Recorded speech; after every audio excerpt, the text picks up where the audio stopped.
Καλώς ήρθατε στο Technologist. Είμαι ο Θοδωρής και σήμερα θα δούμε το πιο budget gaming PC της αγοράς, το οποίο εν ώψη γιορτών ενδέχεται να μπορέσετε να στήσετε με τα χρήματα από τα κάλαντα. Το PC που θα φτιάξουμε σήμερα απευθύνεται κυρίως σε δύο κατηγορίες. Η πρώτη αφορά τον κόσμο που θέλει ένα οικονομικό υπολογιστή, ο οποίος μπορεί να παίξει τα περισσότερα παιχνίδια χωρίς μεγάλες απαιτήσεις σε ανάλυση frame rates, όπως οι περισσότεροι λιπούτοι gamers θέλουν, αλλά και όχι μόνο.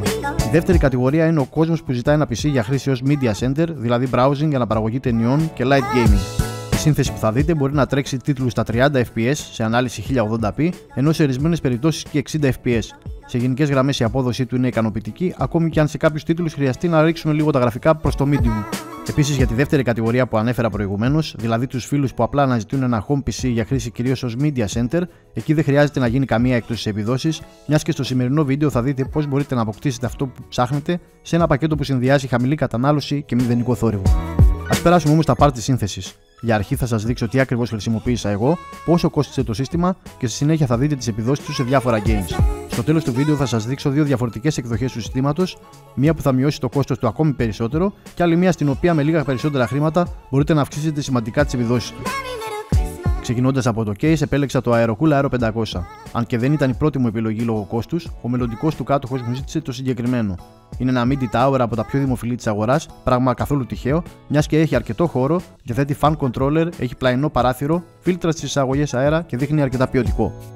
Η motherboard είναι η Asus α01 α, ναι, στα ελληνικά. Δέχεται επεξεργαστές της πλατφόρμας α01, είναι Micro ATX, έχει PCIe θύρα και το BIOS της είναι από τα πιο εύχριστα της αγοράς. CPU. Εδώ διάλεξα τον AMD Athlon 5370, ο οποίος για την ακρίβεια είναι APU. Έχει 4 πυρήνες προορισμένους στα 2,2 GHz και ενσωματωμένα γραφικά, πράγμα που τον καθιστά ιδανικό για αυτό που θα φτιάξουμε σήμερα σε συνδυασμό με τη χαμηλή τιμή του. Η μνήμη που επέλεξα είναι ένα DIMM HyperX Fury των 4 GB στα 1600 MHz με cache latency 10. Ένα DIMM είναι αρκετό για το σύστημα, μιας και η α01 πλατφόρμα δεν υποστηρίζει dual channel memory. Για δίσκο θα χρησιμοποιήσω ένα απλό hard disk drive 500 GB 2,5 inch, ο οποίος μου κόστησε μόλις 40 ευρώ. Για τροφοδοσία χρησιμοποιώ ένα απλό τροφοδοτικό 550W της σειράς, το οποίο υπερκαλύπτει τις απαιτήσεις του συστήματος με μόλις 28 περίπου ευρώ. Τα γραφικά θα αναλάβει Sapphire Radeon 6790, μια παλιά κάρτα σχετικά, η οποία ωστόσο ανταποκρίνεται ακόμη και σήμερα πολύ αξιοπρεπώς με μικρές εκπτώσεις στην ποιότητα των γραφικών. Την 6790 απέκτησα μεταχειρισμένη στα 40 ευρώ και σε λίγο θα δούμε τι μπορεί να καταφέρει. Στην περιγραφή του βίντεο θα συμπεριλάβω κάποιες εναλλακτικές κάρτες που μπορείτε να ψάξετε και να χρησιμοποιήσετε σε περίπτωση που αποφασίσετε να στήσετε ένα παρόμοιο σύστημα με ανάλογες επιδόσεις. Πριν περάσουμε στα τεστ, ας συνοψίσουμε τις τιμές. Επεξεργαστής 54 ευρώ, motherboard 37, τροφοδοτικό 28 ευρώ, σκληρός δίσκος 40 ευρώ, case 37 ευρώ, RAM 29 ευρώ, κάρτα γραφικών περίπου 50 με 60 ευρώ. Όλα αυτά μας κάνουν σύνολο 229 ευρώ χωρίς την κάρτα γραφικών και αν υπολογίσουμε ότι περίπου 50 με 60 ευρώ θα χρειαστείτε για αυτήν, είμαστε στα 279 με 289 ευρώ. Να σημειώσω ότι οι τιμές είναι αυτές που βρήκα στο Scrooge την εβδομάδα 5 με 11 12 του 2016. Ας δούμε λοιπόν τις επιδόσεις σε κάποια games με 279 ευρώ.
Όπως είδατε και στα νούμερα, σε γενικές γραμμές το σύστημα ανταποκρίθηκε σε όλα τα games, άλλοτε καλύτερα και άλλοτε με λίγο μείωση των γραφικών.